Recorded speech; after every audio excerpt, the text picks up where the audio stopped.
வணக்கம் நண்பர்களே, நான் உங்கள் கிரிதர். ட்விட்டர் நிறைய பேர் யூஸ் பண்ணிகிட்டு இருப்பீங்க. இன்றைக்கி ட்விட்டரில் ஒரு 3 விஷயம் ரொம்ப இன்ட்ரெஸ்டிங்கான விஷயம். அதை யூஸ் பண்ணுறதில் சில பேருக்கு தெரிஞ்சிருக்கும், சில பேருக்கு தெரிஞ்சிருக்காது. பட் இருந்தாலும் இந்த ட்விட்டரை ரொம்ப பவர்ஃபுல்லாகக்கூடிய ஒரு 3 ஃபீச்சர்ஸ் அதை எப்படி யூஸ் பண்ணுறது அப்படிங்கிறத இந்த பதிவில் நான் உங்களுக்கு சொல்லித்தரேன். முதல்ல ஹேஷ்டேக். நிறைய பேருக்கு ஹேஷ்டேக் பற்றி தெரியும், ஹேஷ்டேக் நீங்கள் பார்த்துருப்பீங்க. ஹேஷ்டேக்னால் என்னன்னு தெரியாதவங்களுக்கு குயிக்காக சொல்லிடுறேன். அதாவது நீங்கள் ஒரு ட்வீட் எழுதுகிறப்போ ஒரு ஹேஷ்டேக் சிம்பிளை போட்டுட்டு அதுக்கப்புறமா நீங்கள் ஒரு வார்த்தை எழுதினீங்கன்னு வச்சுங்களேன். உதாரணத்துக்கு நம்ம ஜிஎஸ்எஸ் டெக் அப்படின்னு ஒரு வார்த்தையை நம்ம எழுதி நம்ம டைப் பண்ணி அதில் ஒரு ட்வீட்டை நம்ம அட்டாச் பண்ணி நம்ம அனுப்பிச்சி விட்டுறோம்னு வச்சுங்களேன். ஸோ இந்த ட்வீட், அதாவது இப்போ உதாரணத்துக்கு இப்போ ஸ்க்ரீனில் பார்த்தீங்கன்னா ஹேஷ்டேக் ஜிஎஸ்எஸ் டெக்குன்னு சொல்லிட்டு ஒரு ட்வீட் நான் போட்டிருக்கேன். ஸோ இந்த ட்வீட்டை பார்க்குறவங்களுக்கு வெறும்னு இந்த ட்வீட்டை மட்டும் வாசிக்கலாம். அது தவிர இந்த ஹேஷ்டேக் அவங்க ப்ரெஸ் பண்ணாங்க அப்படின்னா இந்த ஹேஷ்டேக் அட்டாச் பண்ணி போடப்பட்ட எல்லா ட்வீட்ஸையும் அவங்க ஒரே ஸ்க்ரீனில் அவங்க வாசிக்கலாம்.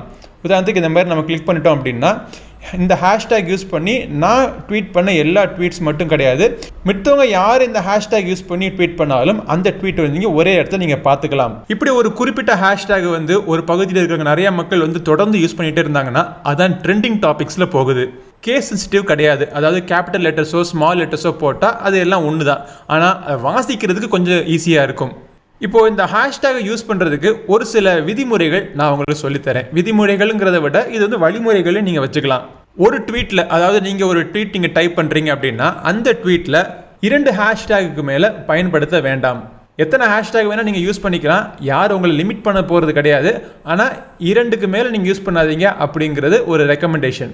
ஒரு ஹேஷ்டேக் நம்ம டைப் பண்ணிகிட்டு இருக்கிறப்போ அதுக்கு இடையில பங்க்சுவேஷன் மார்க்ஸ், உதாரணத்துக்கு ஒரு ஃபுல் ஸ்டாப்போ இல்லை ஒரு கொஸ்டின் மார்க்கோ இதெல்லாம் நீங்கள் போட்டிங்க அப்படின்னா அந்த ஹேஷ்டேக் பிரேக் ஆயிரும். ஸோ ஹேஷ்டேக்கு இடையில் எந்த விதமான பங்க்சுவேஷன் மார்க்ஸும் நம்ம யூஸ் பண்ணக்கூடாது. லெட்டர்ஸையும் நம்பர்ஸையும் நீங்கள் கம்பைன் பண்ணிக்கலாம். உதாரணத்துக்கு இப்போது 300K ஃபேமிலி அப்படின்னு நான் இந்த போட்ட ஹேஷ்டேக்கில் பார்த்தீங்க அப்படின்னா நம்பர்ஸும் இருக்குது, லெட்டர்ஸும் இருக்குது. ஆனால் முழுக்க நம்பர்ஸ் யூஸ் பண்ணாதீங்க. ஸோ முழுக்க நம்பர்ஸ் மட்டுமே யூஸ் பண்ணிங்கன்னா அந்த ஹேஷ்டேக் ரெலவெண்ட் ஹேஷ்டேக் கிடையாது. அட்லீஸ்ட் ஒரு லெட்டராச்சும் இருக்கணும் அதில். அதே மாதிரி ஒரு வார்த்தையை நீங்கள் ஆரம்பிக்கிறீங்கன்னு நினச்சிங்களேன். உதாரணத்துக்கு இப்போது கிரி அப்படின்னு ஆரம்பிக்கிறேன். அதுக்கப்புறமா உடனடியாக ஹேஷ்டேக்கை போட்டு ஜிஎஸ்எஸ் டெக் அப்படின்னு நான் போட்டேன்னா இந்த ஹேஷ்டேகும் வேஸ்ட்டு.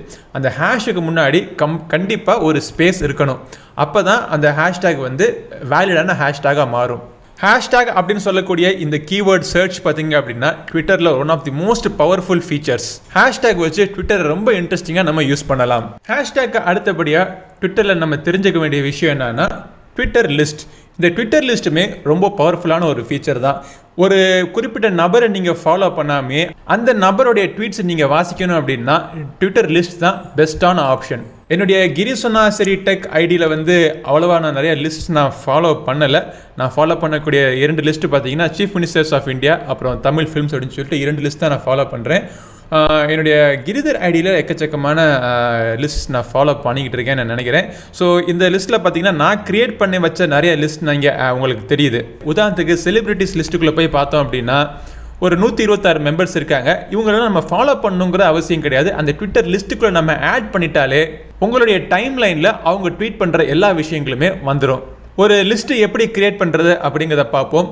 ஸோ உங்களுடைய மொபைல் ஃபோன் அப்ளிகேஷனில் இந்த 3 லைன் ஹேம்பர்கர் மெனு அப்படின்னு சொல்லுவாங்க. அதை நீங்கள் கிளிக் பண்ண உடனே லிஸ்ட் அப்படின்னு ஒரு ஆப்ஷன் வரும். அதை நீங்கள் சூஸ் பண்ண உடனே நிறைய லிஸ்ட் உங்களுக்கு தெரியும். பப்ளிக் லிஸ்ட், உதாரணத்துக்கு டெக் பிளாகர்ஸ் அப்படிங்கிற ஒரு லிஸ்ட் ஒரு நம்பர் கிரியேட் பண்ணி வச்சிருக்காரு. அந்த ஒரு லிஸ்ட்டை நான் ஃபாலோ பண்ண நினச்சேன்னா டக்குன்னு இந்த பட்டனை நான் ப்ரெஸ் பண்ணாலே போதும், நான் ஈஸியாக நான் ஃபாலோ பண்ணிவிடுவேன். இல்லை எனக்கு நானே ஒன்று லிஸ்ட் நான் கிரியேட் பண்ணணும் அப்படின்னா இந்த இடத்துல ஒரு ப்ளஸ் பட்டன் வேறு இருக்குது பார்த்தீங்களா. ஸோ இந்த பட்டனை நீங்கள் ப்ரெஸ் பண்ண உடனே நீங்கள் என்ன லிஸ்ட் கிரியேட் பண்ணணும்னு நினைக்கிறீங்களோ அந்த லிஸ்ட்டோடைய பேர் நீங்கள் எழுதிடுங்க.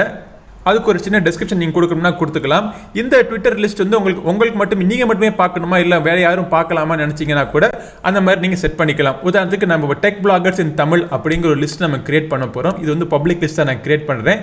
ஸோ கிரியேட் பண்ணி முடிச்சதுக்கப்புறமா இதிலிருந்து நம்ம நிறைய பேர் நம்ம ஆட் பண்ணுவோம். நம்ம நண்பர்கள்லாம் யார் இருக்காங்க, லவுடலி இருக்கார், அதுக்கப்புறமா தமிழ் டெக் ஆட் பண்ணதுக்கப்புறமா இந்த டன் அப்படிங்கிற இந்த பட்டன் நம்ம ப்ரெஸ் பண்ணுறோன்னு வச்சுக்கோங்களேன். ஸோ நான் ஆட் பண்ண மெம்பர்ஸ் அவங்களுடைய ட்வீட்ஸ் எல்லாமே ஒரே இடத்துல நாம் பார்த்துக்கலாம். இது வந்து இங்கே போய் தான் பார்க்கணுங்கிற அவசியம் கிடையாது.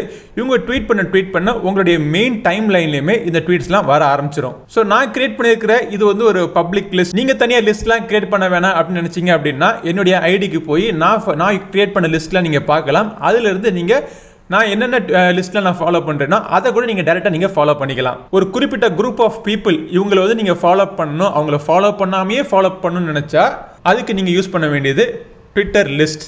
ஒரு குறிப்பிட்ட டாபிக், ஒரு உங்களுக்கு பிடிச்ச ஒரு இன்ஃபர்மேஷன், ஒரு பிடிச்ச ஒரு டாபிக், உதாரணத்துக்கு ஒரு mobile phone, Android mobile phone, iOS applications, இந்த மாதிரி ஜென்ரலான டாப்பிக்கில் யார் ட்வீட் பண்ணாலும், உலகத்தில் யார் ட்வீட் பண்ணாலும் ஸோ அந்த மாதிரி இன்ஃபர்மேஷன்லாம் காமி அப்படிங்கிறத பார்க்குறதுக்காக ட்விட்டர் டாபிக்ஸ் அப்படின்னு சொல்லிட்டு ஒரு ஆப்ஷன் இருக்குது.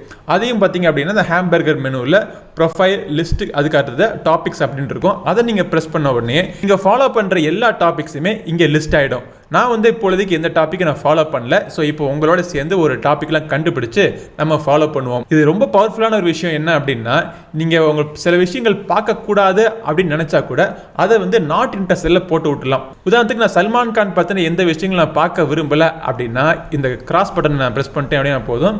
ஸோ என்னுடைய நாட் இன்ட்ரெஸ்டில் சல்மான் கான் வந்துடுவார். இப்போது நம்ம இன்ட்ரெஸ்டான டாப்பிக்லாம் எங்கேன்னு கண்டுபிடிச்சு நான் ஃபாலோ பண்ணுவோம். மோர் டாபிக்ஸ் அப்படின்னு நீங்கள் ப்ரெஸ் பண்ணிங்க அப்படின்னா எல்லா டாபிக்ஸுமே கேட்டகரைஸ் பண்ணி லிஸ்ட் பண்ணி விட்டுருவாங்க. இதில் வந்து நம்ம இப்போ ஃபிட்னஸ்க்கு போவோம். ஃபிட்னஸில் வந்து சரி கிராஸ்ஃபிட் நம்ம ஃபாலோ பண்ணலாம், வெயிட் ட்ரைனிங், யோகா, அப்புறம் ஃபுட்டில் நம்ம போவோம். ஃபுட்டில் பார்த்தோம் அப்படின்னா ஆர்கானிக் ஃபுட், அப்புறம் கேமிங்கு போவோம். கேமிங்கில் வந்து கேம் டெவலப்மெண்ட் பற்றின விஷயங்கள் நம்ம தெரிஞ்சுக்கலாம் அப்படிங்கிறத நம்ம ஃபாலோ பண்ணோம். ஸோ இதெல்லாம் கிரியேட் பண்ணி ஓகேன்னு கொடுத்த உடனே இந்த டாபிக்ஸ் எல்லாமே நீங்கள் ஃபாலோ பண்ணுற டாபிக்ஸாக ஆகிடும். ஸோ இந்த டாப்பிக்கை பற்றி யாரெல்லாம் ட்வீட் பண்ணுறாங்களோ அதெல்லாம் உங்கள் மெயின் டைம் லைனில் வர ஆரம்பிச்சிடும். இப்போது இந்த டாப்பிக்கில் என்ன நடந்துக்கிட்டு இருக்கு அப்படின்னு நீங்கள் பார்க்குறதுக்கு டைரெக்டாக இந்த டாப்பிக்கை நீங்கள் கிளிக் பண்ணலாம். கிளிக் பண்ணதுக்கப்புறமா இந்த டாபிக் சம்மந்தப்பட்ட விஷயங்களை யாரெல்லாம் ட்வீட் பண்ணுறாங்களோ அதெல்லாம் நீங்கள் ஈஸியாக நீங்கள் பார்த்துக்கலாம். அப்படியே இதை நீங்கள் உங்கள் ஃப்ரெண்ட்ஸோட நீங்கள் ஷேர் பண்ண நினச்சா கூட இந்த ஷேர் பட்டனை ப்ரெஸ் பண்ணி இதை ஒரு ட்வீட்டாக நீங்கள் ஷேர் பண்ணலாம், இல்லை டைரக்ட் மெசேஜாக நீங்கள் ஷேர் பண்ணலாம், இல்லை காப்பி பண்ணி வாட்ஸ்அப்லேயோ இல்லை இன்ஸ்டன்ட் மெசேஜிங்கில் வேறு இல்லை ஷேர் பண்ண நினச்சா கூட நீங்கள் ஷேர் பண்ணிக்கலாம். ட்விட்டரை பொதுவாக நிறைய பேர் யூஸ் பண்ணுவோம். ஆனால் இந்த முக்கியமான 3 விஷயங்கள் ஹேஷ்டேக், லிஸ்ட் மற்றும் டாபிக்ஸ் இது எல்லாமே நிறைய பேர் நம்ம யூஸ் பண்ணுறது கிடையாது. ஏன்னா இதை பற்றின விஷயங்கள் நமக்கு தெரிஞ்சது கிடையாது. ஸோ இந்த பதிவு மூலமாக இந்த ஹேஷ்டேக், லிஸ்ட் அண்ட் டாப்பிக்கை பற்றி உங்களுக்கு தெரிஞ்சிருக்கும்னு நினைக்கிறேன். கண்டிப்பாக இது உங்களுக்கு யூஸ்ஃபுல்லான வீடியோவாக அமைஞ்சிருக்கும்னு எனக்கு தெரியும். இதே மாதிரி பல இன்ட்ரெஸ்டிங்கான விஷயங்கள் பார்க்குறதுக்கு நம்ம சேனல் கிரி சொன்னா சரி டெக் சேனல் சப்ஸ்கிரைப் பண்ணுங்க. கூடவே இருக்கிற பெல் பட்டனை ப்ரெஸ் பண்ணிடுங்க. ட்விட்டரில் நம்மளுடைய ஐடி @கிரி சொன்னா சரி இந்த ஐடியை நீங்கள் ஃபாலோ பண்ணிடுங்க. அடுத்த ஒரு பதிவில் உங்களை மீண்டும் சந்திக்கும் வரை உங்களிடம் இந்த விடைபெறுவது உங்கள் நண்பன் கிரிதர். வாழ்க தமிழ், வளர்க பாரதம். நன்றி, வணக்கம்.